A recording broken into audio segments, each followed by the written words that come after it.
विश्व के लोग एक होंगे, गुरु एक शिव है, उससे बड़ा उससे सुंदर गुरु कोई नहीं है, और सारे लाखों करोड़ों लोग उस शिव शिष्टता की राह पे चलेंगे।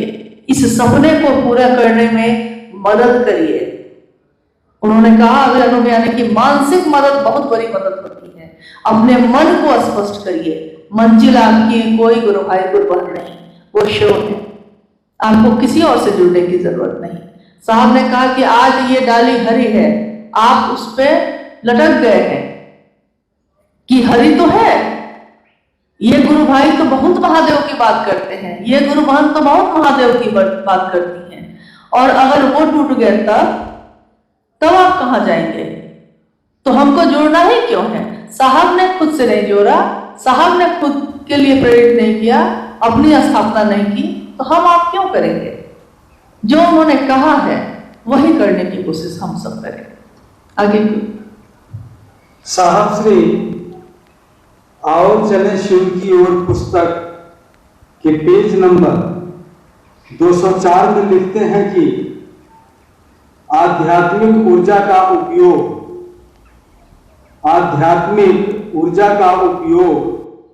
जागतिक लालसा की पूर्ति के लिए सर्वदा निषिद्ध है।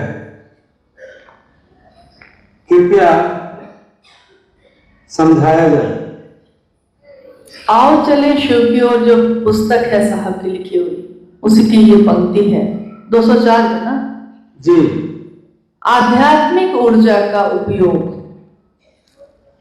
जागतिक जो चीजें होती हैं, जगत की जो चीजें होती हैं, उसके लिए प्रयोग करना शिव शिष्यों के लिए, साहब ने लिखा है शिव के शिष्यों के लिए सर्वदा सर्वथा निषिद्ध है। निषिद्ध मतलब निषेध है, मनाही है, इसकी आप नहीं कर सकते। जैसे क्या होता क्या है कि जब हम लोग महादेव के काम में चलते हैं तो कोई गुरु भाई गुरु बहन बहुत सारे लोग हम लोग साथ में चलने लगते हैं। किसी का व्यापार है, किसी का काम है, कोई किसी का नेटवर्किंग कर रहा है, कोई कुछ कर रहा है।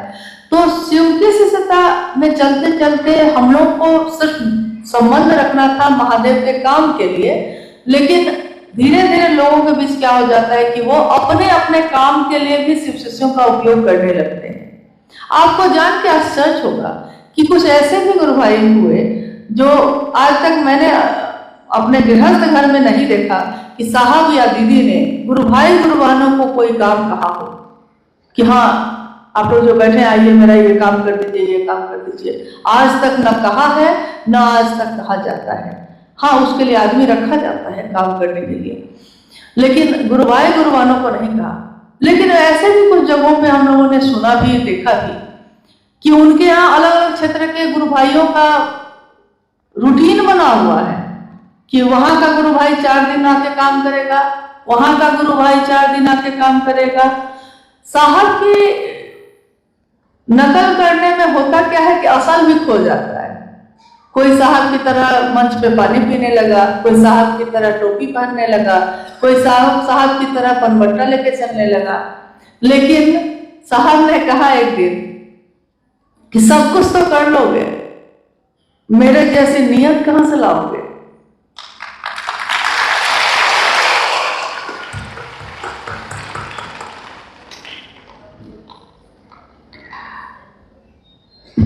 तो जागतिक लालसाओं के लिए शिव के शिष्यों का उपयोग अगर आप करते हैं तो ये एक ऐसा आध्यात्मिक अपराध है जिसकी क्षमा महादेव के पास भी नहीं है। मेरे गुरु शिव भी इस बात की क्षमा आपको नहीं करेंगे। साहब ने एक संगोष्ठी में, रांची में संगोष्ठी हुई थी 3 दिनों की, उस संगोष्ठी में काफी रोष में ये कहा, हम लोग सब थे वहां, काफी लोग थे, बंगाल की संगोष्ठी थी वो। साहब ने कहा कि शिव के शिष्यों को बुलाने का अधिकार आपको किसने दिया? और सच्चाई ये है कि हम लोग बहुत संकोच के साथ आप लोगों को कहते हैं आने के लिए, बहुत संकोच होता है, क्योंकि सही बात है, हम लोग दे ही क्या सकेंगे। हम लोग कुछ भी देंगे जो साहब से मिला है, जो उनसे जाना और सीखा है, हाँ वो बांट सकते हैं। तो हम शिव से एक जगह बैठते हैं, एक दूसरे से बांटते हैं अपनी बातों को। लेकिन साहब ने कहा शिव के शिष्यों को बुलाने का अधिकार आपको किसने दिया? अगर आप उनको कुछ सकते हैं, आध्यात्म के रास्ते पे चला सकते हैं, थोड़ा भी महादेव की बात कर सकते हैं, तब आप बुलाइए। लेकिन अगर आप ये नहीं दे सकते हैं तो इस आध्यात्मिक अपराध को कभी मत करिएगा। ये तो चर्चाओं और संगोष्ठियों के लिए उन्होंने कहा, और अपने जागृतिक लालसाओं के लिए अगर शिव के शिष्यता का उपयोग किया जाएगा, शिव के शिष्यों का उपयोग किया जाएगा, तो मुझे नहीं लगता कि इसकी क्षमा वो महादेव करेंगे। क्यों? क्योंकि महादेव के सामने कोई छोटा बड़ा नहीं है, महादेव के सामने कोई अमीर गरीब नहीं है।